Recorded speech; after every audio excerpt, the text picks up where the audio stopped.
하나님 아버지께서 우리에게 주신 말씀은 빌립보서 3장 8절 9절입니다. 함께 읽겠습니다.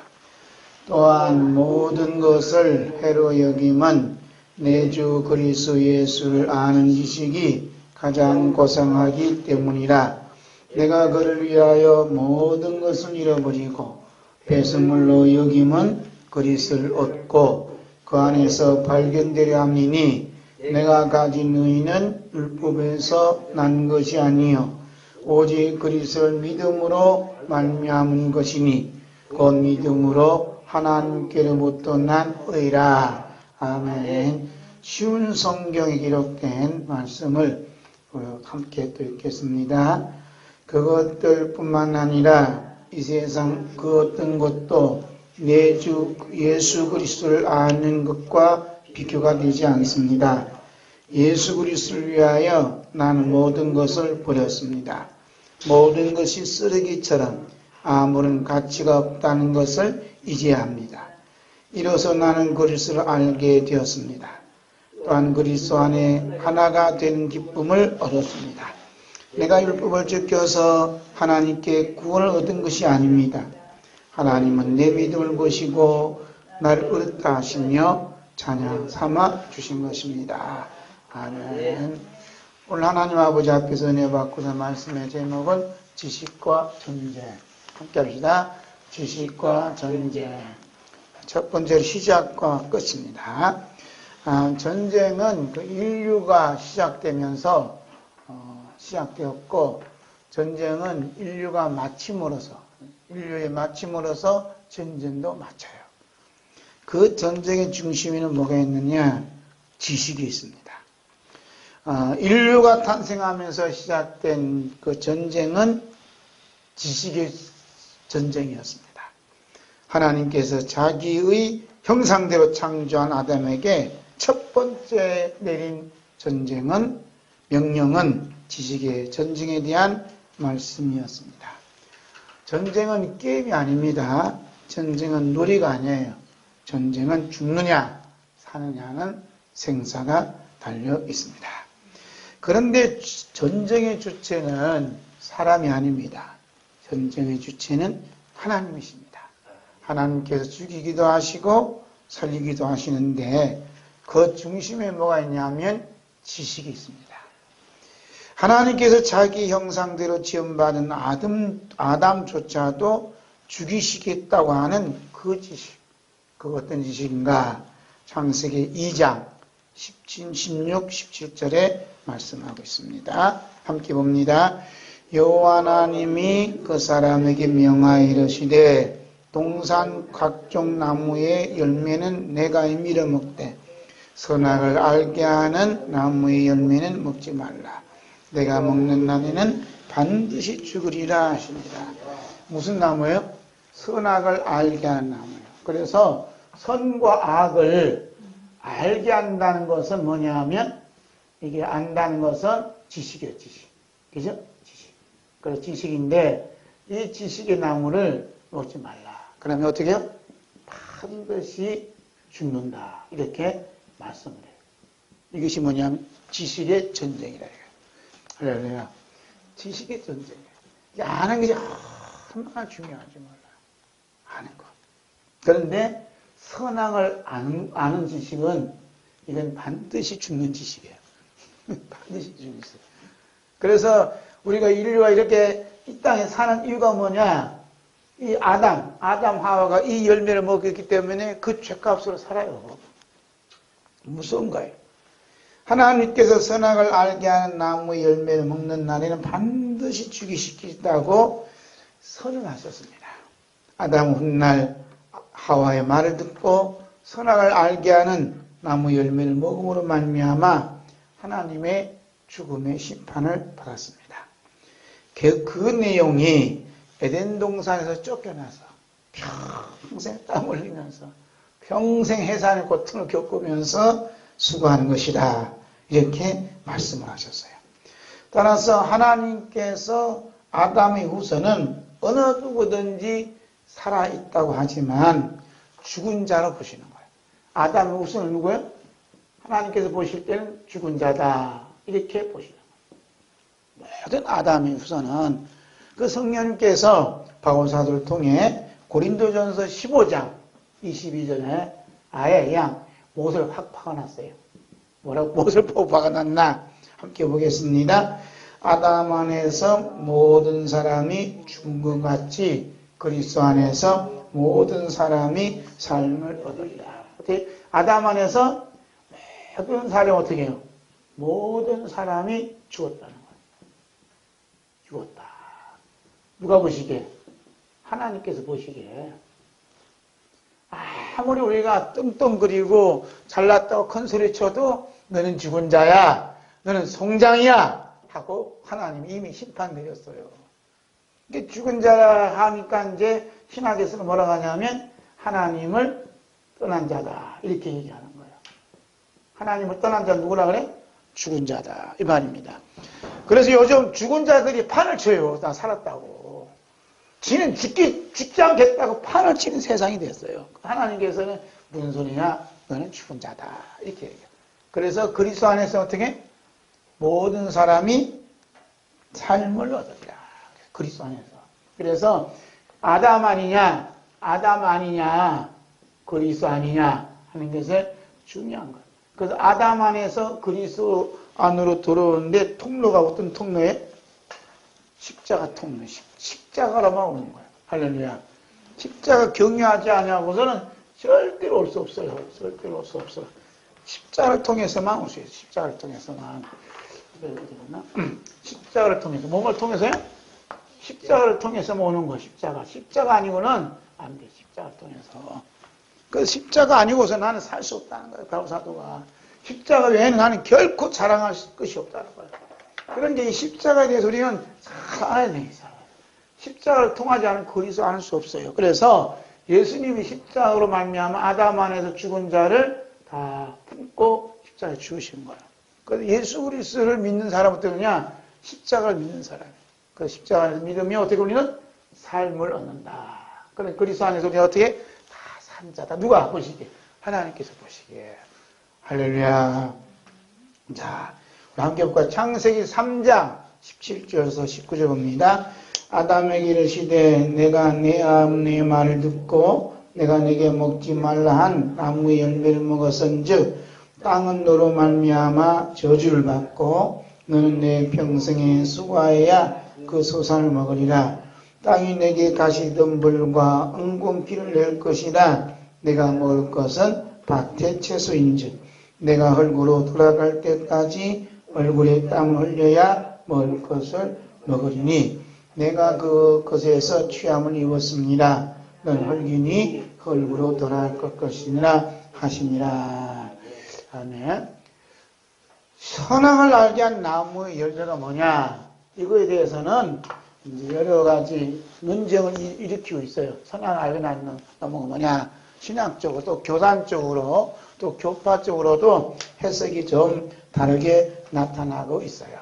그래서 저는 이제 그런 얘기 하고자 하는 게 아니고 오늘 우리들이 살아가는 현대사회에서 펼쳐지고 있는 현실을 보면 선악을 알게 하는 나무의 기능을 알 수 있다. 뭐라고요?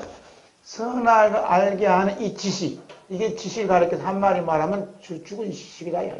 좀 이따 얘기하지만 그 선악을 알게 하는 이 기능이 뭐냐 하는 것을 우리가 알 수 있다는 거예요. 제가 뭐 신학적으로 얘기하는 게 아니고 현대 우리가 살아가는 데 있어서 대한민국의 현실 속에서 선악을 알게 하는 나무 열매는 뭔가 그 기능이 찾아보자는 거예요.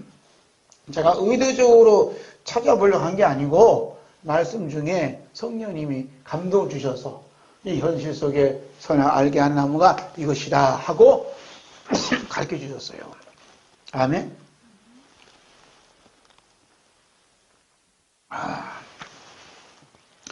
선악을 알게 하는 것은 매우 긍정적으로 보이지만 어떤 자가 선악을 알게 하는 나무의 열매의 기능을 달리 볼 수 있어요. 어떤 자가 이 열매를 보냐에 따라서 어떤 사람이 보냐에 따라서 하나님이 보시는 선악을 알게 하는 것하고 인간이 선악을 알게 하는 그 기능하고는 다르다는 얘기예요.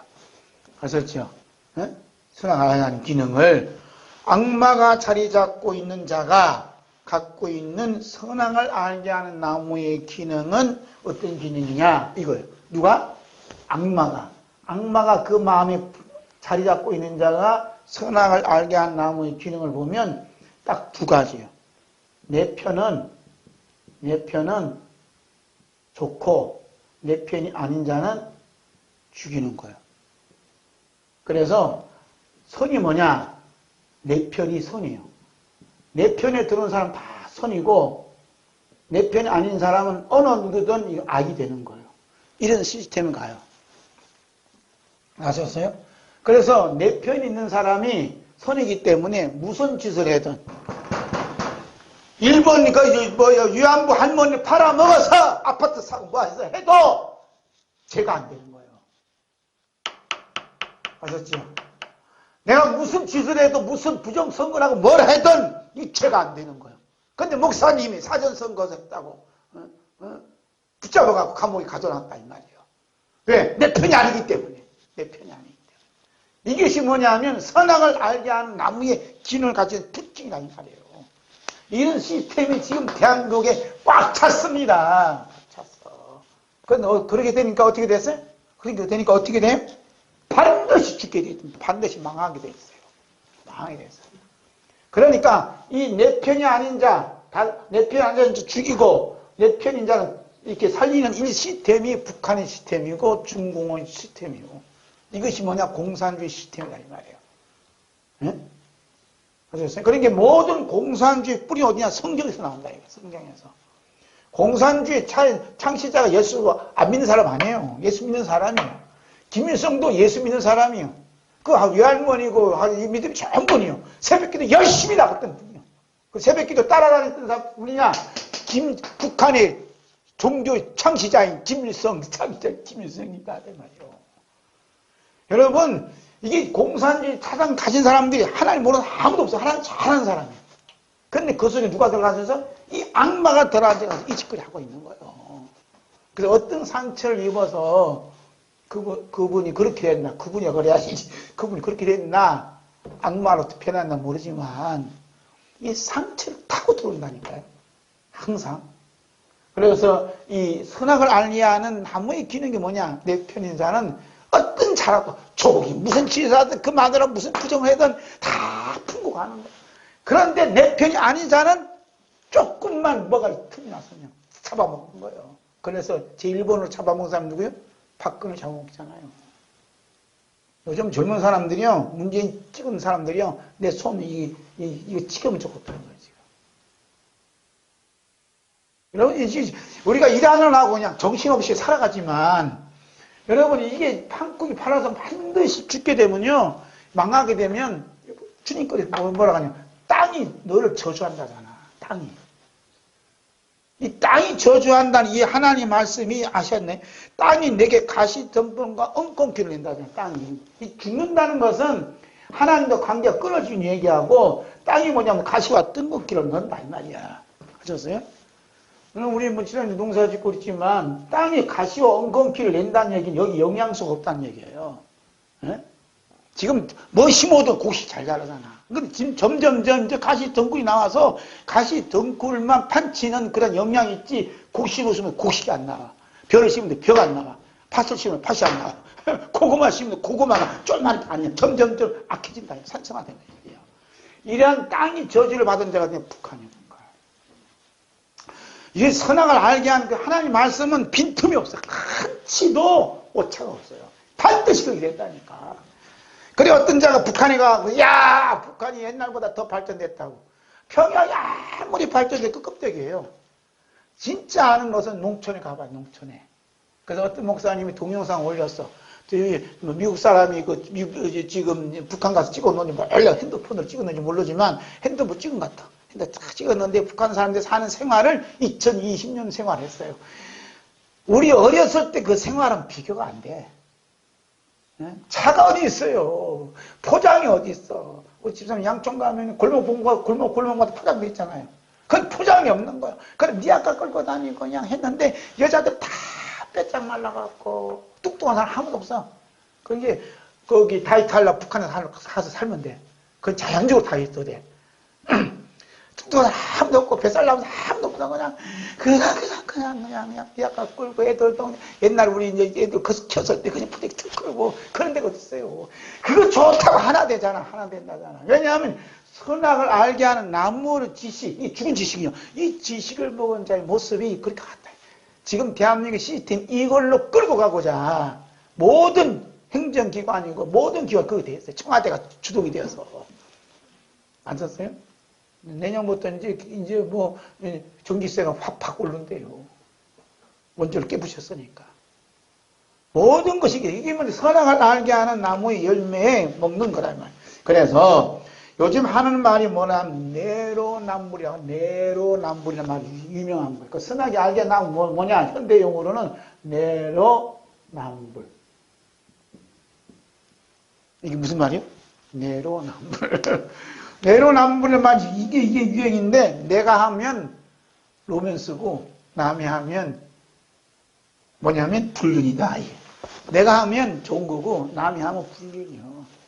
이게 내로남불이야. 그러니까 지들끼리 아무것이 그러니까 모든 법을 만드는데 하나님 법 위에서 세우신 게 아니고 지들 법 위에 서는 거예요. 하나님이 주신 십계명. 우리 이제 제가 운동한다 했잖아요. 그 회장님이 의사 선생님이죠. 병원 원장님이야. 그런데 이게 시국에 대해서 이게 보는 눈이 예리해요. 예리해. 제가 볼 수 없는 것을 보시더라고. 알 수 없는 거 알아요. 그래서 이분이 모세의 십계명 갖고 얘기해. 모세의 십계명. 자, 배워야 돼. 제가 배워야 돼. 그 모세의 십계명은 하나님 주신 계명인데 사람을 살리는 죽이는 계명이 아니라 사람을 살리는 계명이라고 해요. 십계명은. 그래서 사람은 법을 만들 수 있는 기능이 없다는 거예요. 애초에 하나님 만든 법에서 사람이 살리는 법이 무언가 찾아내는 것이지 발견되는 것이지 그런 것도 모르고 이 자들은 하루도 수십 개 만들어 수십 개. 그 모든 것이 뭐냐면 내 편을 살리고 내 편 아닌 것들 다 죽이겠다는 거 아니야. 이게 선악을 알게 한 나무요. 그런데 교회가 잠자고 있다는 게 이게 기가 막힌 거예요. 왜 그러냐? 죽은 교회라고요. 지금 미국에서는요, 부정선거야, 고선 뭐 피켓에 나와서 목사님이 설교하고 하는 일들이 대통령 못할 때 예배 참석하니까, 예? 그냥 뜨겁게 기도하시고, 뜨겁게 설교하시고, 동영상 보니 그러더라고요, 목사님들이. 우리나라는 목사님 그런 분들이 몇 분 아닌 것 같아요. 내일 이제 청송에서 모이거든? 오송에서 모이구나. 기도하는 분들이 모여. 그러니까, 이 선악을 알게 하는 기능이 뭔가 안 해야 된다.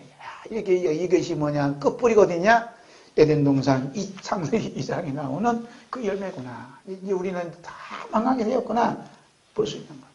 그래서 인류의 마침도 뭐냐면 지식의 전쟁으로 끝나요. 이제 지식의 전쟁으로 인류가 시작됐거든요.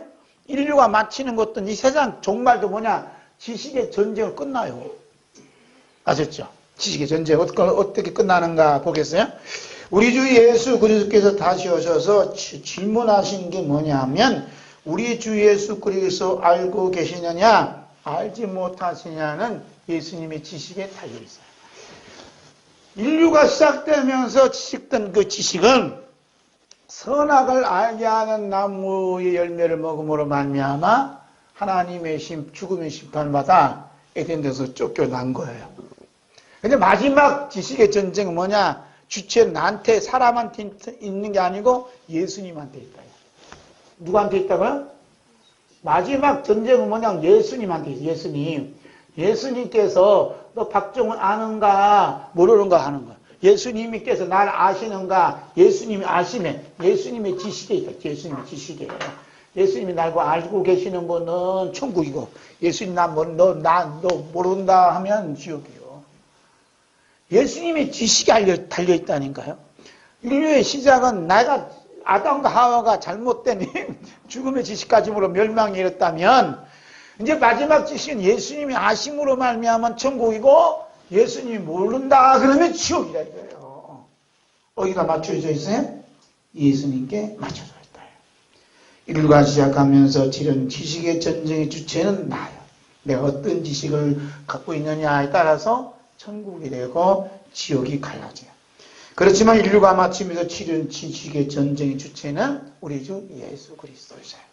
저 우리 주 예수 그리스도께서 알고 계시는지 모르고 계시는지 모른다고 부인하시는지 거기에 따라서 예수님의 아심에 따라서 천국과 지옥이 갈라지는 겁니다. 그래서 우리 주 예수 그리스도께서 알고 계시는지 모른다고 부인하시는 게 따라 천국과 지옥이 판가름 나는 거예요. 그러니까 우리는 예수님께서 하신다는 것처럼 이보다 엄청난 축복이 오는 거예요. 축복이.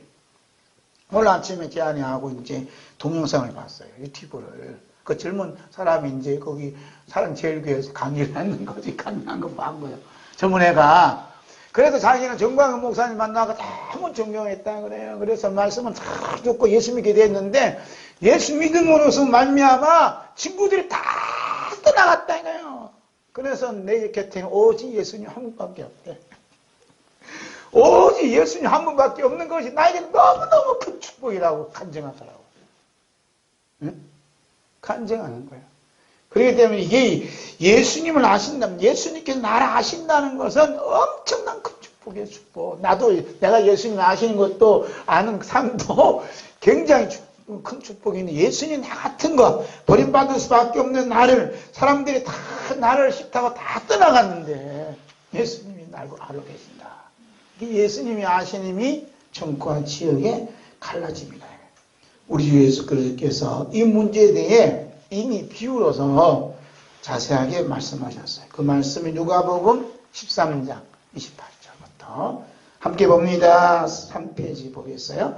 좁은 문으로 들어가기 힘쓰라. 내가 내게 이르노니 들어가기를 구해도 못하는 자가 많으니라.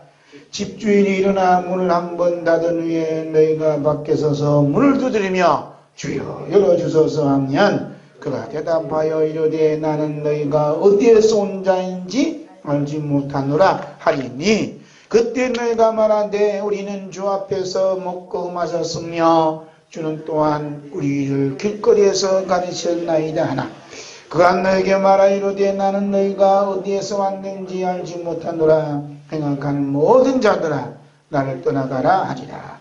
너희가 아브라함과 이삭과 야곱과 모든 선지자는 하나님 나라에 있고 오직 너희는 밖에 쫓겨난 것을 볼 때 거기서 슬프며 길을 가니라. 아멘. 이건 예수님께서 농담을 한 얘기 아니에요. 마지막 때 구원은 어디냐? 예수님께 있다는 예수님. 예수님의 손에 달렸어요. 예수님이 지식에 달려있다. 그래서 문을 한번 다 닫아놓아요. 밖에서 막 문을 두드려요. 예수님! 문 열어주세요. 나는 너를 모른다. 아니 예수님 왜 저를 몰라요? 저는요 주님과 함께 식사를 했어요. 여러분 함께 식사한다는 것처럼 친근감이 어디 있어요? 그러죠? 그런데 함께 식사할 때 제일 소화 안 되는 분은 사돈끼리 만나서 식사하는 거라면 서로 체면하고 그러나 소화 잘 되고 맛있게 먹을 수 있는 식사를 한다는 게 얼마나 큰 복이요. 그렇죠? 이 부부가 오래 살면서 나이 먹어서 함께 식사한다는 만큼 복은 없어요.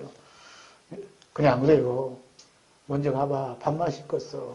그래서 먼저 가신 분들이 쓸쓸해 보이는 거예요. 함께 먹을 마누라도 없고 함께 모실 일이 없으니 이제 밥 먹는 것처럼 귀중한 거 없어요. 그러니까 제일 먼저 하는 얘기 뭐라? 주 앞에서 먹고 마셨다는 거예요. 그 다음 두 번째 뭐라 그래? 주님께서 길에서 가르칠 때 난 배웠다는 거예요. 저는 주님이 직접 수지자입니다. 그 얘기요. 그랬더니 무슨 소리냐? 나는 너희가 어디서 온지 모른다는 거예요. 이 말씀을 예수님 하신 말씀을 잘 알아들어야 돼요. 우리는 예수님과 함께 먹고 마시고 예수님과 함께 말씀도 배우고 예배 잘 드리면 뭐라 그래? 에이고 천국은 뭐 보장된 거야 하고 이제 지 마음대로 살아. 그런데 주님께서 나를 알고 계시느냐? 주님께서 나를 알아보실까? 예수님께서 나를 알고 계신다 할까? 예수님이 나를 아는 그 지식이 있을까? 예수님이 나를 알아보실까? 여기에 우리는 생각을 해보셔야 돼요. 예수님 진짜 나를 알고 계실까? 예수님 나 모른다면 나는 끝장이구나. 키는 누가 가지고 있어요? 예수님 손에 달렸어요. 그러니까 우리가 산다고 그냥 막연하게 먹고 마시고 주 앞에서 먹고 마시고 뭐 예배드린다 해도 한 번도 예수님이 나를 알아주실까? 예수님 입장을 한 번도 생각해 보지 않았다면 빨리 생각하셔서 깊이 기도하셔야 돼요. 우리 주 예수 그리스도께서 아시는 그러면 성도는 누구일까? 함께 봅시다. 우리 주 예수 그리스도께서 아시는 분은 아시아 7교회 중에 버가모 교회에 있는 내충성된 정인 안디바를 안다고 얘기해요. 이게 이제 모델이에요. 버가모 교회에 있는 누구라고요? 안디바. 안디바를 말하는데 내충성된 정인이 나와 있어요. 이게 중요하다니. 내가 먹고 마시고 예수님 말씀 잘 한다고 해서 예수님이 아시는 게 아니라 예수님 아시는 분 누구예요? 충성된 정인을 안다. 정인. 예수님을 증인하는, 예수님을 증거하는, 예수님을 우리의 구세주라고, 예수님이 나의 구원주라고, 예수 믿으라고, 뭐 이런 점도를 했나. 예수님의 증인의 삶을 살았네. 우리는 보통 상식적으로 아는 것은 우리 주 예수 그리스도께서 아시는 분들은 이 세상 사람들이 예수님을 믿지 않으면 안 될 정도로 모범적인 축복을 받았거나 어떤 권능을 행하거나 어떤 권세가 있거나 성품이 아주 좋거나 또 훌륭한 영성을 가진 사람은 우리 예수님께서 얼마나 잘하셨으면 저는 축복을 주셨을까, 저는 은혜를 주셨을까 하는 생각을 가지고 있어요. 그래요, 안 그래요? 그런데 받은 축복도 없지, 영성도 없지, 뭐 그렇다가 똑바른 성품을 가진 것도 뭐 것도 없으면 저 사람은 예수님께서 모른다고 하실 거야 하고 내가 미리 짐작으로 예수님처럼 예수님이라는 생각 가지고 교만을 뜹니다. 그러나 예수님께서 직접 아신다고 말씀하신 버가모 교회 안디바는 우리가 생각하는 그러한 조건들을 찾아볼래야 찾아볼 수가 없어요. 참 이상하지요? 오히려 우리들이 가장 두려워하고 원치 않았던 사건들이 예수님께서 너무나 잘 알고 계신 안디바에게 일어났어요. 볼까요? 어떤 일이 났나? 요한계시록 2장 12절에서 13절 함께 봅니다. 버가모 교회의 사자에게 편지하라. 좌우에 날쓴 금을 가진 이가 이르시되 내가 어디에 사는지를 내가 아노니 그거는 사탄의 권세가 있는데요. 내가 내 이름을 굳게 잡아서 내 충성된 정인 안디바가 너희 가운데 그 사탄이 사는 곳에서 죽임을 당했대도 나는 믿음을 저버리지 아니하리로다. 아멘. 지금 예수님께서 안디바를 안다 하는데 안디바가 아는데 안디바가 어디 사냐 하면 지금 사탄이 지배하는 곳, 사탄이 권세를 다스리는 곳, 사탄의 권자가 있는 곳이에요. 사탄의 권자가 있는 곳이 어디냐 하면 선악을 알게 하는 나무 열매를 맺는 내로남불로 가득 찬 여기가 사탄이에요. 사탄. 잘 보세요. 제가 세계적인 명강의 하는데 세계적인 말씀 강의를 해요, 지금. 선악을 알게 하는 이 나무 열매를 먹는 자들로 가득 찬 데가 사탄이 보좌가 있는 곳이에요. 그 사탄이 보좌가 있고 사탄이 다스린 곳에는 선악의 열매가 가득 있어요. 내로남불이 있어요. 내 편이 아니면 사탄의 편이 아니면 다 죽이는 거야. 그런데 이 안디바가 여기서 살고 있는 거야. 안디바가 여기 살고 있다는 거야. 안디바가 여기 사는데 뭐라고 하냐면 안디바가 뭐라고 하죠? 여기서 살면서 아닙니다. 예수님만이 우리 구주입니다. 하고 예수님을 증거했어요. 그러니까 창세기 2장 쪽에서 보면 안디바의 속에는 뭐가 있냐면 생명나무예요. 생명나무를 먹었어. 생명나무의 지식을 가지고 있기 때문에 예수님이 정인이 삶을 살았어요. 그러니까 내로남불인 사람들이 어떻게 이 안디바를 죽여버렸다 이거예요. 뭘로? 법으로 죽였어요. 지금요 교회 폐쇄된 데 있어요. 교회가 폐쇄됐어요. 예수 비전 교회. 왜 폐쇄되냐니까 코로나 양성 환자가 생겼대, 그 교회에. 그래서 12, 14일 정지 먹었어요. 이런 세상이에요. 확진자가 아니에요. 양성. 그런데 코로나 양성이 교회만 있어요? 식당에도 있고 지하철도 있는데 거기는 폐쇄 안 시켜요. 한두 시간 있다가 다시 소독하고 문 열어 장사를 해요. 여러분, 이 지금 예수님 편에 있으면 얻어맞기 좋은 시대에 살고 있는 거야. 예수님을 올바르게 믿고 생명나무의 열매, 그 진짜 살리는 지식, 생명의 지식을 가지고 있는 분들은 얻어 터지게 되어 있다니까요. 그런 세상에 살고 있어요. 사탄의 권자, 보좌가 탁 대한민국에 임했거든. 아셔야 된다니까. 지금 청와대가 저렇게 하는 거 저들이 힘으로 되는 게 아니에요. 사탄의 보좌, 그 정세, 그 권세가 쫙 대한민국에 임했는 거죠. 그래서 난리 피는 거예요. 그 쫄따구들이. 그 쫄따구들한테 벌벌 떨고 앉았잖아요. 지금 교회가.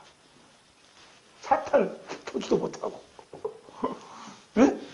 정말 사탄이 보면 뭐라고 하냐. 진짜 웃기네. 그죠? 웃기네. 이런 일들이 지금 빈번히 있어. 그래서 이제 뭐 어떠면 좋겠는가 하는 생각을 가져봐요. 이런 시대가 됐다. 자, 그래서 이제 안디바는 자기 목숨보다 누구 목숨이 더 소중했어요? 예수님 생명이 그 속에 있기 때문에 내가 예수님을 증거하는 그 일 때문에 고통받고 죽임을 당하는 그 자기 목숨보다도 예수님 생명이 너무나 소중한 거예요. 할렐루야. 자, 이런 믿음을 가질 수 있냐? 이런 믿음을. 그래서 안디바가 예수님을 알되 자기 목숨보다 더 많이 알았고 예수님을 사랑하되 자기 목숨보다 더 사랑하기 때문에 예수님을 위해서 기꺼이 죽을 수가 있었어요. 할렐루야. 그래서 예수님을 위해서 기꺼이 죽을 때 예수님이 마음이 얼마나 뜨겁냐요. 그 예수님이 아시는 분은 누구요? 예수님을 위해서 죽을 수 있는 사람. 예수님을 위해서 죽은 자가 누구냐? 예수님 아시는 분이라고 예수님이 아예 이렇게 성경에 기록해놨어요. 그러니까 예수님 믿고 내가 축복받았다, 내가 잘났다는 사람들은 예수님 저분 아셔요? 물어보면 뭐라고 했어? 난 그 사람 몰라 하고 이미 성경 기록해놨어요. 누가 아느냐? 예수님 때문에 죽어야 된다. 그런데 예수님 때문에 죽을 수 있는 기회가 왔으니까 얼마나 감사해요. 안디바가 예수를 믿는 믿음을 말미암아 죽음을 당한 곳이 사탄의 권세가 있고 권자가 있고 사탄이 사는 곳이다. 우리 사는 이 지구상에는 예수님을 믿는 믿음 때문에 죽임을 당하는 곳이 너무나 많아요. 그 중에 하나가 이제 70년 전 조선이라는 나라가 있어요. 지금은 대한민국이요. 조선이라는 나라가 있어요. 그때 조선 땅에 수많은 예수님을 믿는 믿음을 말미암아 순교자들이 너무 많이 나타났어요. 조선 땅에 휴전선이 그어지면서 북한 땅에서는 예수를 믿는 믿음 때문에 지금도 순교하고 큰 핍박 속에서 살아가는 자들이 너무너무 많아요. 남한 땅에서는 예수님을 믿는 믿음 때문에 순교자는 나타나지 아니하고 축복받는 사람이 너무 많이 나타났어요. 그렇지만 이제는 예수님을 믿는 믿음 때문에 순교자를 배출시킬 사탄이 지배하고 사탄의 권세가 자리 잡는 그 시대가 왔어요. 그래서 우리 주 예수 그리스도께서 이제는 대한민국을 사탄이 사는 곳, 사탄이 지배하는 곳으로 허락하셨습니다. 우리 주 예수 그리스도께서 지식과 전쟁의 그 지식과의 전쟁의 시작과 끝이 누구냐? 예수님께서 하십니다. 그러니까 예수님을 진심으로 아시는 분은 이 전쟁의 마당에서 어떻게 핍박당하게 되고 죽임을 당할 수밖에 없어요. 어떻게 그 길로 가실래요? 이건 내 마음은 가는 게 아니에요. 예수님 십자가 흘린 피가 우리로 하여금 그 현장으로 데려가요. 근데 그 데려갈 때요, 놀라운 것은 두려움, 공포가 밀려올 줄 알았는데 이게 감당할 수 없는 이게 기쁨이 그냥 속에서 그냥 막 밀려오니까 남들은 그럴 거, 야, 저 들을 수가 있나? 아니, 예수님 그 마음에 계시는데 뭐, 그 안에 계시는데 뭐. 그러니까 모든 일은 이제 다 이렇게 주님께서 역사하시는 거예요. 할렐루야. 자, 두 번째, 살아있는 지식과 죽은 지식. 지식은 살아있는 지식과 죽은 지식으로 나눠져요. 우리가 아무리 하나님 말씀 기록된 성경 66권을 암송한다 할지라도 혹자는 살아있는 지식을 가질 수 있고 혹자는 죽은 그 지식을 가질 수가 있어요. 성령님께서는 살아있는 지식과 죽은 지식을 대비시켜서 성경에 한눈에 딱 보도록 기록해놨어요. 그 말씀이 마태복음 2장 1절에서 6절 함께 봅니다. 헤롯 때에 예수께서 유대 베들레헴에 나심에 동방으로부터 박사들이 예루살렘에 이르러 말하되 유대인의 왕으로 나신 이가 어디 계시냐? 우리가 동방에서 그의 별을 보고 그에게 경배하러 왔노라 하니 헤롯 왕과 온 예루살렘이 듣고 소동한지라. 왕이 모든 대장과 백성의 서기관들을 모아 어디서 나겠느냐 물으니 이르되 유대 베들레헴에 오니 이는 선지자로 이렇게 기록된 바 또 유대 땅 베들레헴아는 유대 골 중에서 가장 작지 아니하도다. 내게서 다스린 자가 나와서 내 백성 이스라엘의 목자가 되리라 하였습니다. 아멘. 이제 곧 있으면 성탄절이고 오늘 우리가 성탄 감사 예배를 드리고 있는데 성탄의 의미를 알아야 된다. 성탄의 의미를. 그래서 이 짤막한 구절에 살아있는 지식을 소유하는 분이 누구예요? 동방박사예요. 기가 막힌 거예요. 동방박사가 살아있는 지식을 소유해. 살아있는 지식, 생명이 있는 지식 가진 자가 누구냐? 동방박사예요. 동방박사야. 이 사람들은 어떻게 해서 이런 지식을 가졌나 말이에요. 그 지식이 왜 살아있는 지식이냐? 오늘날 이분들은 아마 별을 보는 관적 학자인도 몰라요. 박사인지 몰라요. 별을 보다 보니까 이상한 별이 뜬 거예요. 세상에 보지 못한 별이 뜨니까 저 별은 분명히 왕이다. 이 세상은 다스릴 왕이 나타났다 하고 믿어진 거예요. 믿어져서 그 별을, 야, 이 세상 왕이 왔는데, 우리 경배하러 가자 했는데, 혼자 온 게 아니라 몇 명이 왔다고요? 몰라. 3명 왔는데, 4명이 왔는지 모르지만 하여튼 그냥 여럿이 이렇게 해서 통원해서 옵니다. 오는데, 이 별은 언제만 떠요? 밤에만 뜨니까, 낮에는 움직일 수 없어요. 밤에 별이 뜨면, 그 별이 뜨는데 또 가고, 낮에 쉬었다고, 밤에 가고. 그러니 밤이 움직여졌다는 것이 얼마나 춥고, 앞은 보이지 않고, 얼마나 험난한 길을 갔겠어요. 그죠? 쉽게 포기할 수 있음에도 불구하고, 포기하지 아니하고, 끝까지 갔다, 이 말이에요. 어디까지? 별이 머무는 예루살렘까지 오게 된 거예요. 그럼 이들이 가지고 있는 지식이 뭐냐? 살아있는 지식이다. 그러나 죽은 지식을 가진 자는 누구냐 하면 조상 때부터 대대로 성경을 알았고 어머니의 태중에서부터 철저히 하나님의 말씀을 들었고 교육받았어요. 태어나면서부터 늘 하나님의 말씀 속에 율법 속에 자라기 때문에 심지어 암송을 달달달달 할 정도로 그들은 타고난 분이에요. 자라서는 선생님이에요. 성경을 가르치는 선생님이에요. 그럼에도 불구하고 그들 속에 있는 그 지식, 하나님의 말씀을 안다는 그 지식이 어떻게? 그들의 몸을 움직일 수 있는 그런 지식이 못 되었기 때문에 죽은 지식이에요. 그래서 헤롯 땅 앞에서 뭐만 할 줄 알아? 아부만 할 줄 알지. 그 별이 지금 그 별이 나타난 곳이 어딘가 알고 있는 거, 이분들은. 유대 땅 베들레헴아, 넌 유대 교회 중에 가장 작지 않으다. 내게 다스리는 자가 나와서 내 백성 이스라엘 목자가 되리라 하였음이니이다 하고 그 현장에 지금 암송하고 있습니다. 그런데 가야 안 가요? 동방박사가 일러줘서 진짜 말씀대로 그 별이 나타나는데 빨리 가야 되잖아요. 그러니까 이자들이 안 가는 거예요, 이 대장들이. 요즘으로 하면 교회 우리 총회라면 총회장이 안 움직여. 총회장이 안 움직이는 거예요. 그래갖고 이분들한테 아부하느라고 지금 헤로당 앞에서 그런 연설을 하고 있어요. 지금 동방바스를 얘기했으면 가야 될까? 가야 돼, 안 가야 돼? 가야 돼, 안 움직이는 거예요. 참, 이게 문제야, 이제 이게 문제예요. 안 움직이네, 안 움직여. 뭐냐, 서기관들이 모아, 그리 어디 나오냐, 서기관들 모았다, 서기관들, 헤롯이. 서기관들이 아무도 움직이지 않는 거야. 움직이지 않았다는 얘기는 그들이 알고 있는 하나님 말씀에 대한 지식을 가지고 있지만, 어쩐다고요? 죽었어요. 여러분이, 우리가 이렇게 행동하다 보면, 애국운동 한다, 이렇게 하다 보면, 집사님들이나 권사님들이 왜 목사님들 안 움직이냐, 이거야.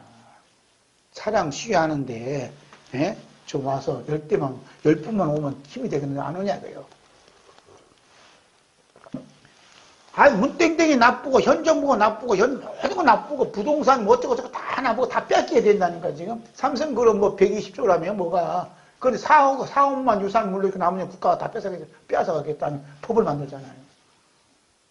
기사님, 4억 넘으면 빨리 처분하셔야 된다니까. 4억만 유산으로. 거기 또 이제 양도세하고 다 뺏어가, 그것도. 가져가 아무도 없어요. 빈손을 왔다가 빈손을 가게끔 만들어. 이런 세상이 됐다면, 지금 이런 세상. 그 사람들은 울분을 터진다 하지만 몸이 안 움직이는 거야. 이게 현장 실감이 안 나는 거예요. 그러니까 죽은 지식 갖고 있는 거예요. 몸이 움직이는 사람이 누구냐? 살아있는 지식이 그 안에서 내 몸을 움직이게끔 만든다는 거예요. 할렐루야. 이게 기가 막히다는 게 지금 옛날이나 지금이나 똑같아요. 어쩜 그런지 몰라. 자, 야고보서 2장 17절 보겠어요? 이와 같이 행함이 없는 믿음은 그 자체가 죽은 것이라. 내가 죽은 지식이라 그러니까 제가 만든 게 아니에요. 행함이 없는 믿음은 그 자체가 죽은 거다. 행동이 따르지 않는 그 지식은 그 자체가 죽은 거다, 이 말이에요. 그렇지 않겠어요? 아기 예수님이 탄생하셨으면 경배하러 와야지.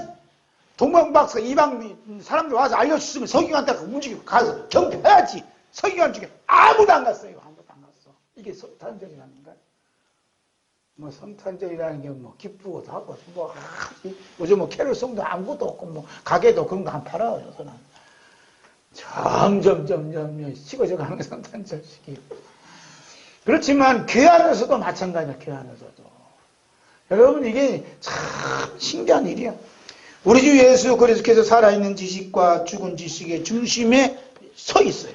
동방박사들이 살아있는 지식을 수여함으로써 이 세상에 오신 아기 예수께 예배하러 머나먼 길을 마다하지 않고 찾아와서 경배하였습니다.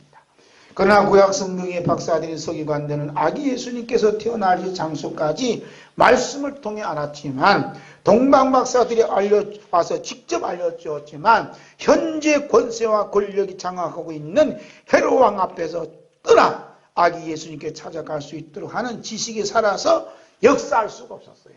이런 지식을 가진 자들을 가리켜서 뭐냐? 죽은 지식을 가진 자의 모델이다. 우리는 과연 우리 주 예수 그리스도에 대해서 살아있는 지식을 갖고 있는가? 아니면 죽은 지식을 갖고 있는가? 우리는 깊이 생각해야 돼요. 이제 이건 이제 지나간 얘기고 앞으로 얘기가 더 중요하다 이 말이에요. 앞으로 얘기가. 앞으로 여기가 어떻게 써지나 봅시다. 바울이 가장 먼저 쓰신 책, 신약 성경 중에서 복음서보다 더 가장 먼저 써진 책이 무슨 책인 줄 아세요? 데살로니가 전서입니다. 다 따라하세요. 데살로니가 전서 7조 위에 7조 위에. 그러니까 복음서보다도 가장 먼저 쓴 책이 무슨 책인 줄 아니? 한번 물어봐. 우리 집사님, 장로님, 목사님, 친구분들한테. 대답 듣기가 힘들걸요? 그래서인지 몰라도 우리 주 예수 그리스도께서 다시 오신다는 재림사상이 가장 강하게 나타난 곳이 어디냐? 데살로니가 전서입니다. 동방박사들이 직접 아기 예수님을 찾아뵙고 경배할 수 있었던 것은 오신다는 메시아에 대한 살아있는 지식을 가졌기 때문에 직접 찾아와 아기 예수께 경배할 수 있었어요. 그렇다면 다시 오시겠다고 직접 약속하신 예수님에 대해 살아있는 지식을 가진 자와 죽은 지식을 가진 자가 누구인가 하는 게 참 중요해요. 동방박사들은 경비했지만 서기관들은 경비 안 했지만 이제 마지막으로 다시 오시는 예수님, 다시 오시는 예수님에 대해 살아있는 지식을 가지고 있는 사람이 누구고 죽은 지식을 가지고 있는 사람이 누구냐.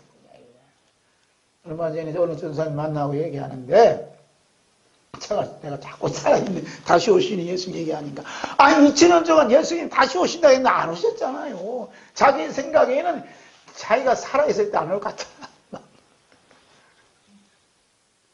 똑같아요. 똑같아. 그러나 다시 오시겠다고 하신 예수님의 그 살아계신 그 지식을 가진 사람은 어떤 사람이에요? 마치 동방바사서처럼 살아있는 지식으로 아기 예수님을 만났듯이 다시 오시겠다는 예수님에 대한 살아있는 지식으로 말미암아 다시 오시는 예수님을 만나야 될 거 아니에요. 다시 오신 예수님의 영접을 받아야 될 거 아니에요. 할렐루야. 그게 제일 중요한 거예요. 제일 중요한 거. 성령님께서 바울사도를 통해 한 구절에서 이들에 대해 각각 말씀하셨어요. 살아있는 지식을 가진 자는 하나님의 말씀을 받을 때 하나님의 말씀으로 받음을 말미암아 이 말씀이 믿는 자 속에서 역사해요. 이런 사람이 누구냐? 살아있는 지식이야. 그러나 죽은 지식을 가진 자들은 하나님 말씀을 받을 때 사람의 말로 받아요. 아, 박 목사가 설교를 잘하는구나. 박 목사가 설교를 못하는구나. 어떻게 성탄 감사 기도한다면 어떤 죽은 지식, 뭐 살아있는 지식 하는구나 하고 이제 평가를 한다 이 말이에요. 죽은 지식 가진 자는 그 얘기가 데살로니가전서 2장 13절에 있어요. 참 기가 막힌 거 아니에요? 한번 봅시다. 이러므로 우리가 하나님께 끊임없이 감사함은 너희가 우리에게 들은 바 하나님의 말씀을 받을 때에 사람의 말로 받지 아니하고 하나님의 말씀으로 받음이니 진실로 그러하더라. 이 말씀이 또한 믿는 자 가운데서 역사하는 자. 아멘. 그 살아있는 지식이 뭐냐면 믿는 자 속에서 말씀의 역사한다는 거예요. 그러니까 바울사도가 이 데살로니가 전서를 쓸 때는 어떠냐? 우리 이거 선왕 알리하는 공수처법 무슨 법 갖고 지금 막 데모하고 이러지만 그건 지금 너무 편안한 거예요. 바울사도가 살았을 때 이 데살로니가 전서 쓸 때는 성도들이 사자박이 되고 어떤 문서에 보면은 성도들을 예수님에다 꽁꽁 묶어갖고 밤에 불 밝히는 횃불로 썼어요. 사람을 태워. 여러분, 이게 지금 남의 얘기가 아니에요. 우리나라도 그럴지도 몰라. 네? 그럴지도 몰라. 그런 시대가 온 거예요. 그런데 이제 이 말씀 그들이 받았다는 거야. 받았는데 누구 말을 받았어요? 하나님의 말씀으로 받으니까 믿는 자 속에서 역사가 일어나는데 그 역사가 뭐냐 하면 죽음조차도 이기는 생명의 말씀을 역사하는 거예요. 할렐루야. 믿는다니까 무슨 축복을 믿습니까? 병고침 받습니까? 이 수준이 아니라니까요. 여기서 믿는 자 속에는 뭐냐 하면 역사한다는 것은 죽음조차도 이기는 믿음이야. 병든조차도 이기는 믿음. 지독한 가난조차도 이기는 그 믿음이 뭐냐면 역사하는 말씀이 살아있는 지식 가진 사람이에요. 할렐루야. 지금 차원이 달라요. 극과 극이라니까요. 자, 하나님의 말씀은 살아있어 역사해요. 지금도. 그렇기 때문에 감당할 수 없는 많은 환난 가운데 있을지라도 살아있는 하나님 말씀이 임하게 되면 기쁨으로 그 많은 환난의 파도를 타는 믿음의 서핑 선수로서 이 세상을 살아가는 거예요. 무슨 선수? 서핑 선수예요. 서핑 선수 아세요? 우리 집사님 운동 좋아하니까 서핑 아세요? 아, 그렇지. 파도가 막 밀려오는데 판을 떠놓고 파도를 타는 선수를 서핑 선수라고 그래. 그런데 천재 강아지가 서핑 선수로 활동을 한대요. 강아지가 파도를 타 나는 그냥 그거 탔다 하는, 이게 타기 전에 타다 마다 그냥 한 발에 그냥 꽁다 쭉 빠져 죽어요. 근데 서핑 선수는 이 파도를 즐기는 거야. 막 타다가 파도가 막 밀려오는데 그 밀려오는 그 속에 들어갔다 어느 사이 툭 나와. 그걸 사진을 찍더라고. 나도 그 사건 사진 찍어봤는데. 지금 뭐냐 하면 살아있는 지식을 가진 사람은 이런 아무리 환란의 풍파, 불법의 파도를 치더라도 믿음의 서핑 선수를 타고 즐긴다 이 말이에요. 그 즐기는 모습을 데살로니가전서 1장 6절에 있습니다. 시작. 또 너희는 많은 환난 가운데서 성령의 기쁨으로 말씀을 받아 우리와 주를 본받은 자가 되었으니. 누구 기쁨으로? 성령의 기쁨으로. 그 말씀을 받을 때 성령의 기쁨으로 받아야지. 말씀 받을 때 성령의 기쁨을 받아야 돼. 그래서 말씀을 준비하면서 25일 날 성탄 예배 드린 마음이 싹 사라졌어요. 제 마음에. 왜냐하면 성령의 기쁨이 이 말씀을 받으니까 그 의미가 없어진 거야. 왜? 살아있는 말씀으로 탁 대체하니까 믿음의 스피릿을 타고 탁 춤을 추고 살아가야 된다. 무슨 기쁨이요? 성령의 기쁨. 언제? 많은 환난 가운데서. 이런 사람이 누구냐 하면 살아있는 지식을 소유한 사람. 그 지식을 살아있는 지식을 소유 주체가 누구냐 하면 예수 그리스도. 오늘 부분 말씀은 그렇잖아요. 주 예수 그리스도 아는 지식이 가장 고상하다. 그 지식이란 단어를 보고 이제 이렇게 말씀을 하는 거예요. 네? 그래서 바울 사도가 이 살아있는 그 지식을 소유함으로써 죽은 지식을 배수물로 확 버려버리고 살아있는 지식이 최고다고 막 자랑하고 있는 말씀이 오늘 본문 말씀이다 이 말이에요. 그러니까 바울 사도가 빌립보에 있으나 또 성도들이 그 엄청난 환난 가운데 있으나 성령으로 기뻐하는 거예요. 왜? 말씀이 많이 오니까. 이 말씀이요 중요한 거예요. 그 성령이 임하면 이 말씀이 뭐라고 하느냐 성령의 기쁨을 와 닿는 거예요. 할렐루야. 근데 말씀이 성령의 기쁨을 와야 많은 환난 가운데서 환난의 파도를 믿음의 서핑 선수로 타고 간다. 여러분이나 저분이는 이제 가서 서핑 못하지만 많은 환난의 바람을 말씀에 성령의 기쁨을 서핑 탁 타서 즐기는 삶을 살기를 바라요. 이것이 뭐냐면 성탄의 기쁜 소식이다. 이 말씀입니다. 아멘. 성령의 기쁨으로 말씀을 받는 그 중심에는 다시 오시는 예수님께서 서 계시는 거예요. 다시 오시겠다는 예수님의 약속된 말씀이 우리 안에 들어와 살아있는 지식으로 역사할 때는 세 가지 반응이 일어나요. 이 수수께끼를 풀었습니다. 이게 어떤 장로님 이 수수께끼 풀면 저한테 알려달라고 연락이 왔는데 미안한 건 전화번호 불러서 내가 지금 연락을 못해요. 자기도 항상 기뻐하고 쉬지 않고 기도하고 범사에 감사하기를 원하는데 도대체 안 된다는 거 자기는. 여러분이랑 저는 안 돼요. 되는 그 비결이 오늘 있다니까. 야, 수지 맞았죠? 제가 오늘 성탄의 선물을 이걸로 드립니다. 너무너무 좋은 거예요. 자, 함께 볼까요? 데살로니가전서 5장 16절 18절 16절 17절 18절 있습니다. 항상 기뻐하라, 쉬지 말고 기도하라, 범사에 감사하라. 이것이 그리스도 안에서 너희를 향하신 하나님의 뜻이니라. 이것이 그리스도 예수 안에서 너희를 향하신 하나님의 뜻이니라. 이제 뭐 선물 드리려니까 다시 써야 돼. 첫 번째 뭐라 하냐면 항상 그래요. 항상 뭐라고요? 기뻐하라. 그 다음에 쉬지 말고 기도하라. 그 다음에 범사에 감사하라.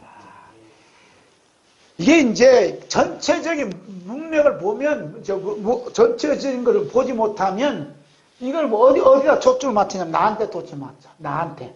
내 삶에 대해서. 아이고 어려운 삶이나 가난한 삶이 있어도 힘들어도 기뻐해야 돼. 항상 기뻐하라 했잖아. 맞아. 항상 기뻐하라 하는데 내가 기뻐하지 기쁨이 안 돼. 그게 되는 거야. 쉬지 말라고 기도했지만 쉬지 말고 기도가 안 되는 거야. 왜냐하면 초점 어디서 맞췄어요? 내 삶에 맞췄어요. 지금 데살로니가 교인들 어쩐다고요 지금? 사자밥이 되고 돌굴에 갇혀있고 때는 불에 태워지고 뭐 이런 고난의 순교의 자리예요. 그 자리에 어떻게 항상 기뻐하고 쉬지 말고 기도하고 이게 감사하시는 거예요. 근데 나한테 있는 게 아니라 누구한테 있느냐? 다시 오시는 예수님께 있는 거예요. 예수님께. 다시 오시는 예수님. 재림하시는 예수님께 초점이 맞춰져 있어요. 야, 예수님 오신다 하니까 어떻게 돼요? 기뻐할 수밖에 없어요.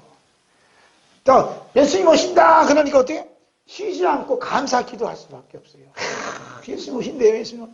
또 어떻게? 예수님 오신다니 범사에 감사할 수밖에 없는 거예요. 기쁨과 기도와 감사는 살아있는 지식의 소유자의 전부 특권이에요. 할렐루야. 예수 그리스도께서 그 안에 살아 계시지 아니하면 이렇게 할 수 없어요. 그래서 그 초점이 뭐냐면 예수님 오신다는 거예요. 다시 오신다는. 일제시대 때에도 또 6.25 전쟁을 치르면서 공산주의 사회에서 순교당해도 성도들이 견딜 수 있는 그 믿음 뭐냐면 예수님 재림의 믿음이었어요. 손양원 목사님 대표잖아요. 그냥 문만 열어놓고 구름만 타도 예수님 언제 구름 오시나. 그 예수님이 오신다는 그 약속의 말씀을 믿고 기뻐했고 쉬지 않고 기도했고 감사했다 이 말입니다. 할렐루야. 이제 사모님한테 나 지금 일본 형사들이 끌려온다는데 어떻게 하나 그러는데 사모님 목사님한테 목사님 염려하지 마. 예수님이 곧 오십니다. 그래도 우리는 기뻐해야 됩니다. 기도해야 됩니다. 우리 감사해야 됩니다. 사모님 믿음이 목사님 믿음은 더 커. 그래서 훌륭한 믿음 목사님 속에는 항상 훌륭한 목사님보다 더 훌륭하신 사모님 계신 거예요. 남자들 잘 나가는 남자들은 아내에 대해서 고마움만 가져요. 그렇지 않아요? 그래요? 그래요. 항상 남편이 건강히 사는 것은 운동 잘해서 건강이 아니라 남 모르게 그냥 빚도 없이 뭣도 없이 그냥 섬기는 아내가 있기 때문에 남편이 건강한 거 감사하는 거예요. 할렐루야. 뭐 점수 받으려고 이런 얘기한 게 아니라 다시 오시는 예수님. 그래서 손양원 목사님 그 생각하면요 사모님 너무 믿음이 훌륭한 거예요.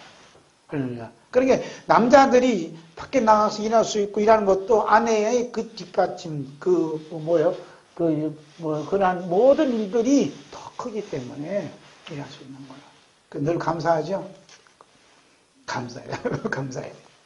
자, 이렇게 해서, 이제 선탕 선물 됐죠? 다시 오신 예수님만 생각하면 기쁨이 오고, 나 같은 죄인을 예수님 데려오신다는 게 기쁨.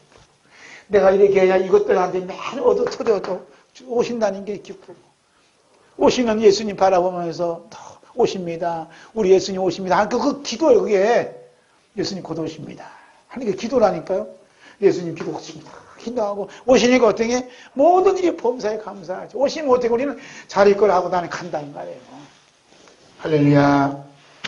자, 세 번째는 살아있는 지식이 죽은 지식을 몰아내는 날. 보겠어요?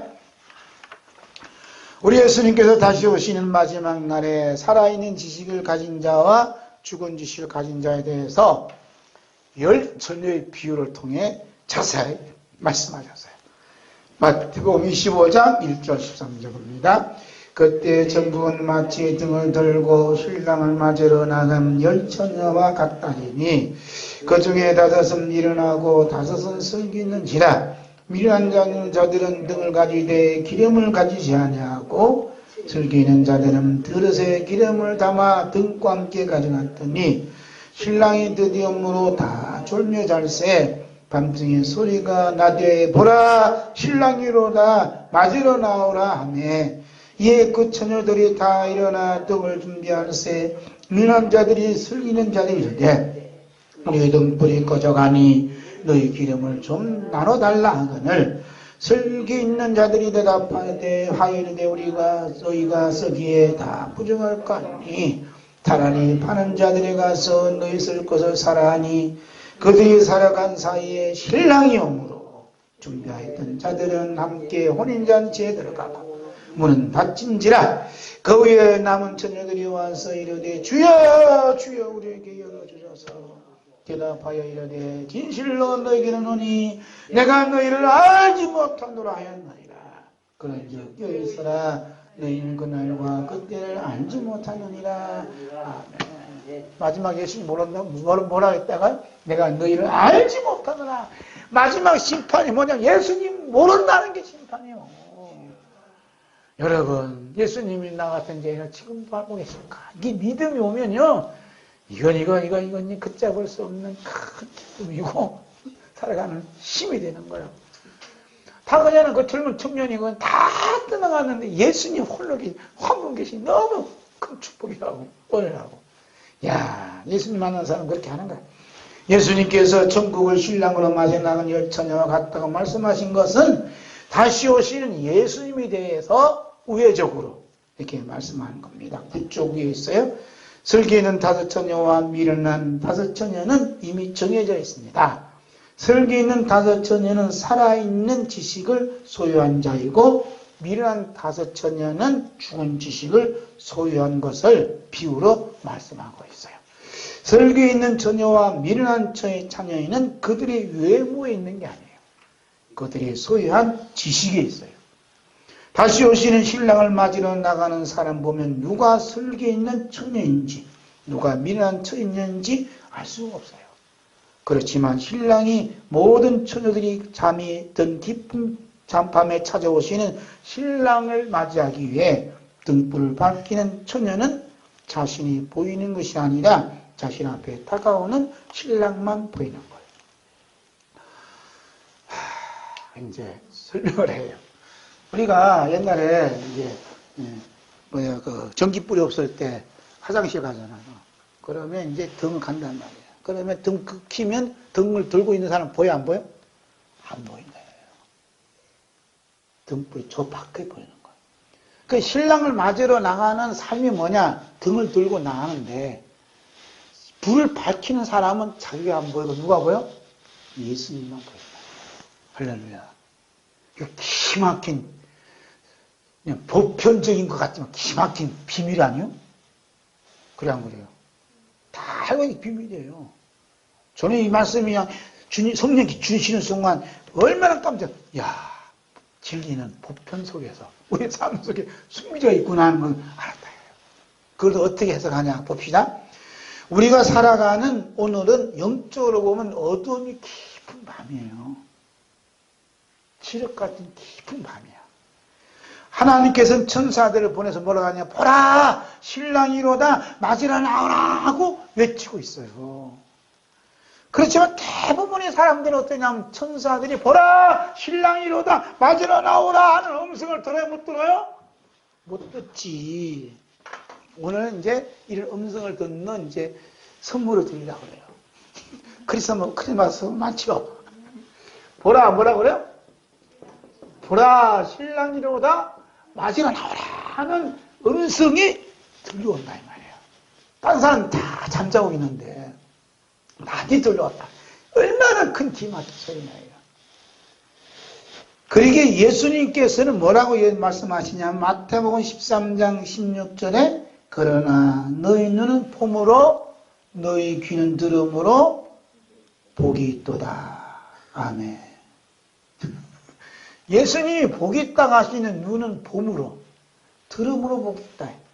예수님께서 복이 있다고 말씀하신 눈과 귀는 이미 구약 성경에 기록해 놓으셨어요. 그 말씀이 신명기 29장 4절 함께 있습니다. 그러나 깨닫는 마음과 보는 눈과 듣는 귀는 오늘 여호와께서 너에게 주지 아니하셨느니라. 자, 이게 뭐냐면 주지 않았다 하잖아요. 이게 저주거든요. 깨닫는 마음을 주시고 볼 수 있는 눈을 주시고 들을 수 있는 귀를 열어주셨다는 것은 엄청난 축복을 받았다 이 말입니다. 할렐루야. 누가 주세요? 하나님이 주신다니까요. 오늘 여호와께서 여러분에게 주시는 것은 뭐냐면 깨닫는 마음을 주시오. 뭘 깨달아? 다시 오신다 예수님. 깨우쳐 주셔. 그리고 보는 눈, 예수님이 다시 오신다는 그 말씀을 볼 수 있는 눈, 듣는 귀, 예수님을 오신다는 그 듣는 귀, 이것이 얼마나 소중하고 값진 거냐 이 말입니다. 할렐루야.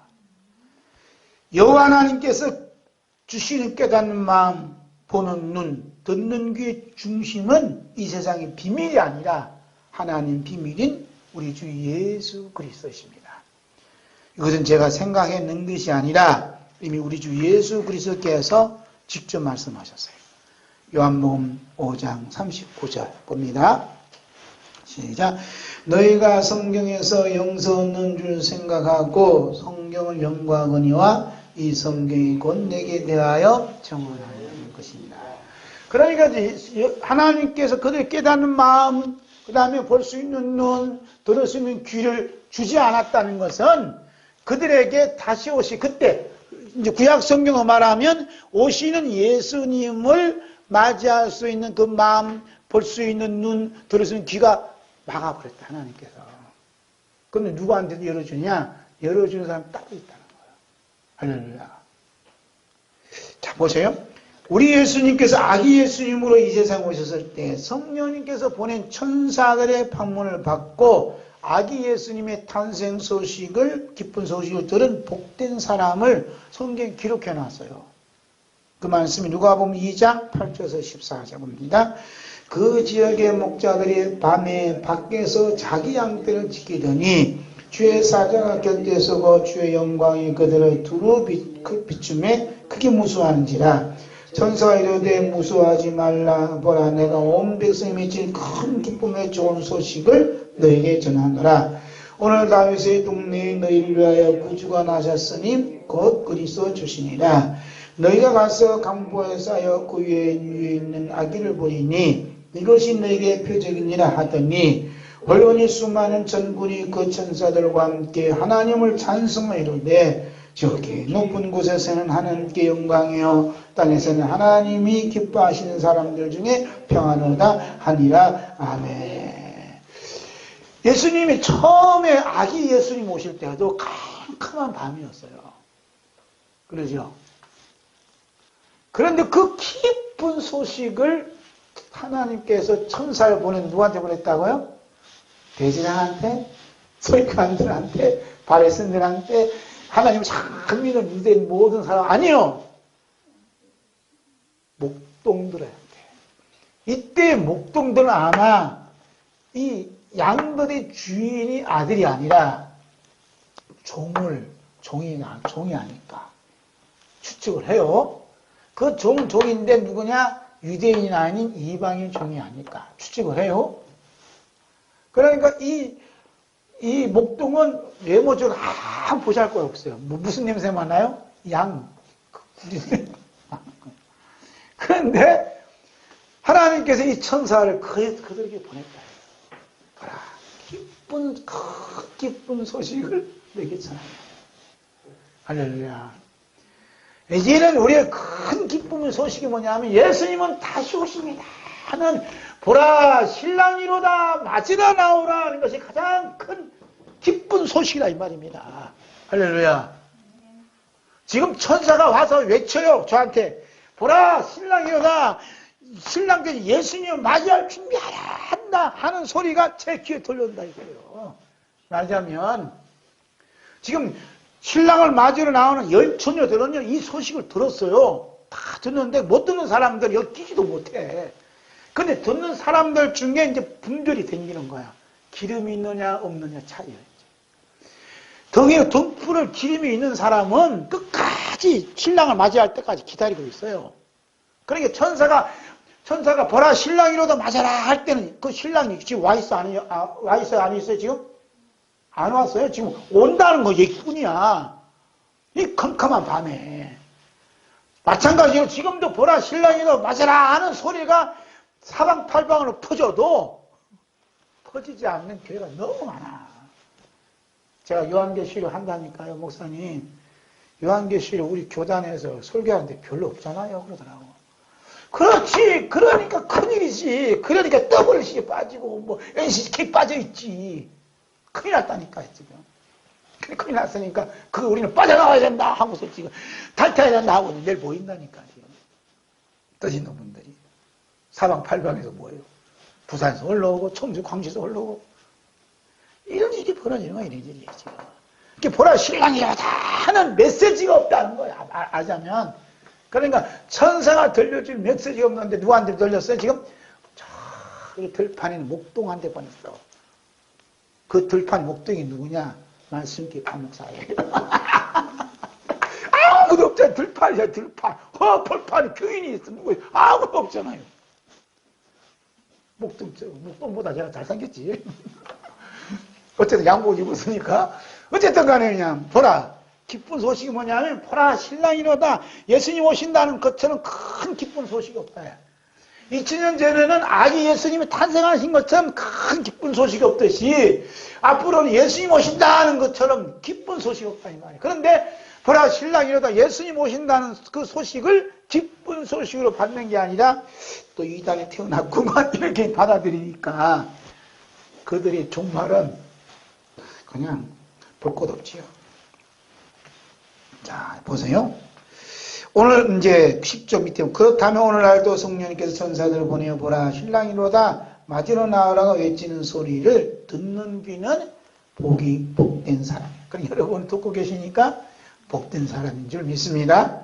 그 사람이 과연 누군가? 그런 슬기로운 다섯 처녀처럼 어두운 밤을 밝히는 등불을 가진 자예요. 슬기로운 다섯 처녀가 어두운 밤을 밝히는 등불을 들고 있을 때 처녀 본인들은 볼 수가 없어요. 다가오시는 신랑만 보입니다. 그래서 점점 다가오시는 신랑만 바라보고 어떻게 항상 기뻐하고 쉬지 않고 기도하고 범사에 감사할 수밖에 없어요. 다가오니까. 다른 사람 눈에 안 보이는데 우리 정집사님 또 장로님 눈에 다 보인다. 우리 권사님 눈에 보이고 집사님 눈에 보인다. 보이면 어떻게 해요? 누가 뭐라든지 뭐 이렇게 할 수밖에 없어요. 다시 한번 읽어요. 데살로니가전서 5장 함께 봅니다.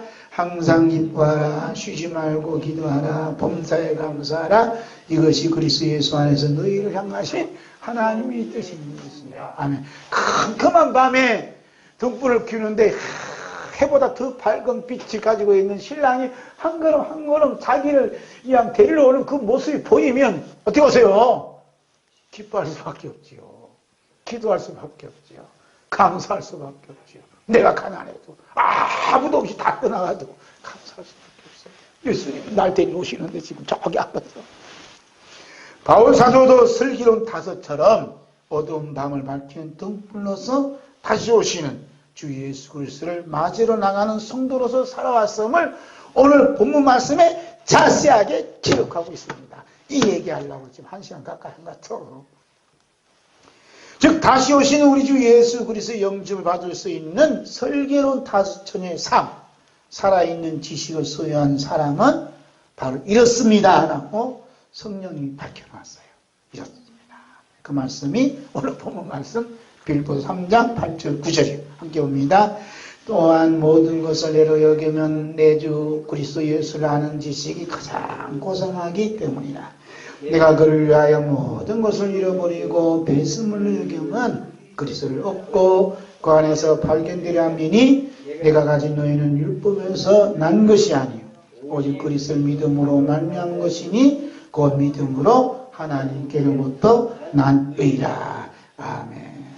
우리 주 예수 그리스도를 아는 지식을 소유한 자는 그리스도 앞에 서게 되면 자신의 모든 것, 가문이라든지 학벌이라든지 권세라든지 능력이라든지 종교라든지 뭐 성품이라든지 영성조차도 세 글자로 딱 표현하기를 배설물이라 하는 거예요. 그러냐? 뭐라 하냐면 지금 등불을 펴고 불을 밝히게 되면 자신의 모습이 하나 보이지 않아요. 깜깜해. 그걸 세 단어가 뭐냐? 그게 배설물이에요. 또 한 단어가 뭐냐면 그게 쓰레기예요. 무슨 얘기인지 아세요? 예수 그리스도가 너무 아는 지식이 너무 소중하기 때문에 그동안이 가졌던 모든 것을 통틀어서 쓰레기다 하고 밝혔어요. 쓰레기장 가보셨어요? 저 경기도 서울 근방에 소리 가보니까 잡다한 것이 많이 있어. 뭐 논고 있고 뭐 하여튼 가구들도 있고 수많은 가구들이 다 있지만 그 세 단어로 뭐라 그래? 쓰레기다 그래요.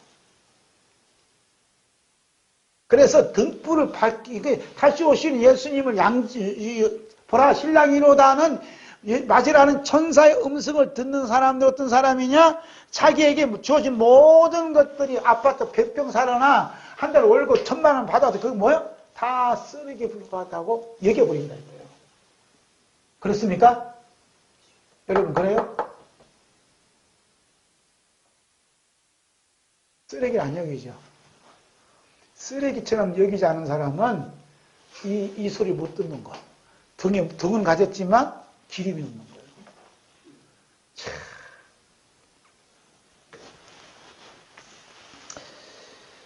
바울 사도가 지식과 전쟁에서 우리 주 예수 그리스도를 아는 고상한 지식에 점령당하자 그동안 갖고 있는 목숨은 태어날 때부터 지옥으로 향하는 목숨이라는 것을 실감나게 깨달았어요. 그 11조 하반절에 나는 배설물이었구나 하고 고백할 수밖에 없다. 배설물은 반드시 몸에서 빠져나와야만 그 몸이 건강한 것이지 만약 빠져나와야 할 배설물이 빠져나오지 아니하고 그 몸이 머물러 있으면 그 몸은 병들고 곧 죽음을 맞이할 수밖에 없어요. 그래서 대한민국에 있는 병들 수밖에 없고 망할 수밖에 없고 한국교회가 그렇게 됐다. 배설물이 빠져나오는데 안 빠져나오고 가스는 꽉 찼잖아요 지금. 그렇죠? 그러니까 속에 있는 이 배설물이 안 빠져나오면 가스가 확 혈관 타고 올라가서 다 터져버린다니까 내가. 지금 그 폭발 직전이요. 배설물 안 버려. 큰 영광이라고. 그 사도 바울이 살아있는 예수를 아는 지식이 팍 들어오자 나는 탄생부터 지옥에 들어갈 수밖에 없는 죄인이었구나. 배설물이었구나. 내가 그동안 그냥 발을 말에 할례를 받고 발이 세니까 이 사람 지금 사는 거 율법 허려움이 없도 아닌 게 모든 것들이 배설물이었구나 하고 고백되어졌다 이 말이에요. 그런데 나는 총회장이었고 나는 노회장이었고 뭐였고 위원장이었고 다 하고 나이를 했다 이거야. 이런 사람은요 등불에 빛이 없어. 기름이 없어요. 왜 그러냐? 기름을 있어서 예수님 맞이할 준비하는 사람 자기가 아무것도 캄캄하다니까. 어둠이 자기는 어둠이고 예수님은 보인다니까. 그 보여지는 예수님만 얘기해야지. 그렇지 않겠어요? 우리가 이 땅에 머물러 있는 동안 반드시 바울사도 같은 과정이 있어야 합니다. 우리 주 예수 그리스도께서 우리 안에 오심으로 말미암아 그동안 지옥을 향하는 목숨, 즉 배설물을 밀어내는 십자가 사건이 나타나야 된다요. 우리 주 예수 그리스도께서 이 세상에 오시면 지옥으로 끌고 가는 죽음의 지식, 배설물을 밀어내고 그 자리에 우리 주 예수 그리스도께서 탄생하심을 말하는 겁니다. 우리 주 예수 그리스도께서 태어나자마자 강보에 쌓여 누인 곳이 어디요? 구요. 이게 보여졌다는 게 기가 막힌 거 아니에요? 아기 예수라잖아요, 아기 예수. 우리는 구유라지만 이게 뭐라 그러지? 소밥통이잖아, 밥통. 소밥통이 구유란 말이야. 그러니까 우리는 옛날에는 지금 사료가 있지만 옛날 사료 없을 때는 감자 먹다가 찌꺼기, 밥 먹다가 찌꺼기, 모든 찌꺼기가 큰 통에 이렇게 놓이잖아. 뭐라 그래, 이걸? 꾸중물이라잖아요. 꾸중물이 뭐냐면 쓰레기야. 음식 쓰레기 여기 다 갖다 놔요. 저희 가면 길가에 음식 쓰레기 담는 통이 따로 있어. 뭘 주려고? 짐승 갖다 주려고. 쓰레기다 이거야. 그런데 아기 예수님이 딱 태어났는데 누일 데가 없어서 소밥통의 주인이 다 쓰레기 다 비워버렸어요. 깨끗이 청소하고 누구를 위해서요? 강보에서 예수님을 위했다. 이게 상징성 의미가 얼마나 깊은 뜻이냐 이 말입니다. 그게 예수 탄생을 참 축하하고 저 쌀도 가져왔어요. 예수 탄생을 축하한다고 해서 쌀도 가져왔어요. 이 탄생을 기쁜 소리 전한다고 옆에 우리 큰 교회에서 나눠 먹자고 이제. 예수 탄생은 이게 나누어주는 게 아니요. 나눠주면 예수 탄생 없어서 잘했어요. 예수 탄생은 뭐냐? 쓰레기를 싹 비워버리고 예수님 앉히는 것이 예수님 탄생이야 이 말이에요. 할렐루야. 그러니까 예수님이 오시면 이 쓰레기가 다 밀려가요. 죽은 지식에 싹 밀려가고 아기 예수님이 다 탑승하시는 거야. 이제는 누구요? 이 세상 모든 배설물로 다 여기 가고 만왕의 왕 예수님이 여기 오신다 이 말이에요. 할렐루야. 그런데 이 쓰레기를 가지고 뭐 그냥 죽어 있으면 어떻게 되겠습니까? 그러니까 이제 나라에서 강제로 다 뺏어가서 사고만 죽었다 하잖아. 이제 돈 많은 것들은. 나는 뭐 4억도 없고 4천만 원도 없고 400도 없지만 이런 시대가 됐다. 이미 빼앗겼단 말이야. 다 가져가고 누구를 앉혀야 돼 지금? 예수님을 영접해야 돼. 할렐루야. 그 모습이 누가복음 2장 7절 있습니다. 첫 아들라 강보로 사서 구해내었으니 이는 여관에 있을 것이 없음이라. 아멘. 지식의 전쟁에서 죽음의 지식이 살아있는 지식이 이기는 것 같지만 마지막 때는 죽음의 지식이 다스렸던 처만과 처음땅한 살아있는 지식에 밀려나 영원히 사라질 것입니다. 아멘. 우리 요한계시록 21장 1절에서 4절까지 보고 마칩니다. 또 내가 새하늘과 새 땅을 보니 처마늘과 처음땅이 없어졌고 바다도 다시 있지 않더라. 또 내가 보매 거룩한 성 새 예루살렘이 하나님께로부터 하늘에서 내려오니 그 준비한 것이 신부가 남편을 위하여 단정한 것 같더라. 내가 들으니 보좌에서 큰 음성이 나서 이르되 보라 하나님의 장막이 사람들과 함께 있음에 하나님이 그들과 함께 계시리니 그들은 하나님의 백성이 되고 하나님은 친히 그들과 함께 계셔서 모든 눈물을 그 눈에서 닦아주시니 다시는 사망이 없고 애통하는 것이나 곡하는 것이나 아픈 것이 다시 있지 아니하리니 처음 것들이 다 지나갔음이라. 아멘. 마라나타.